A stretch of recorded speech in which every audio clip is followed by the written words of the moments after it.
در شهر توزلای بوسنیا کارگرانی که علیه حکومت محلی اعتراض دارند با نیروهای پلیس درگیر شدند. کارگران کارخانه دولتی تولید قسم‌های احتیاطی ماشین میگویند 6 ماه و حتی بیشتر از آن معاش مناسب نگرفتند.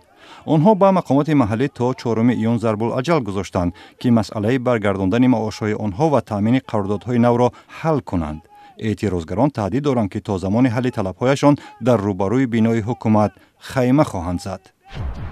در جلال آباد در شرق افغانستان نیروهای امنیتی در پی نبرد شبانه با جنگیان طالبان بینای پلیس را تصرف کردند. مقامات میگویند یک بمبگذار مرگ طلب سوار ماشین دروازه بینای پلیس را شکست و به دنبال جنگیان به بنا حمله آوردند. در نتیجه ترکش بمب و نبرد بعدی دست کم 5 جنگی کشته و 9 افسر پلیس زخمی شدند.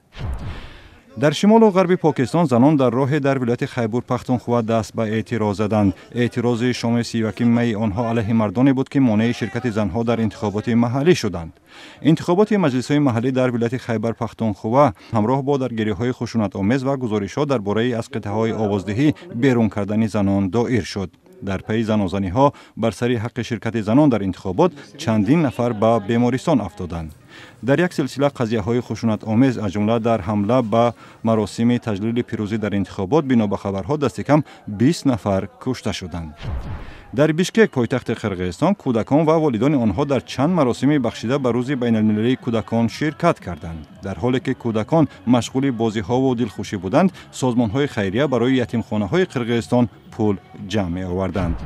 در یریوان پایتخت ارمنستان نیز روز کودکان را تجلیل کردند. کودکان در روبروی بینای پارلمان ملی در سبقت‌های سرود و رقص شرکت ورزیدند. رئیس پارلمان گلو ساکیان و دیگر وکیلان خانواده‌ها را در این معرکه همراهی کردند.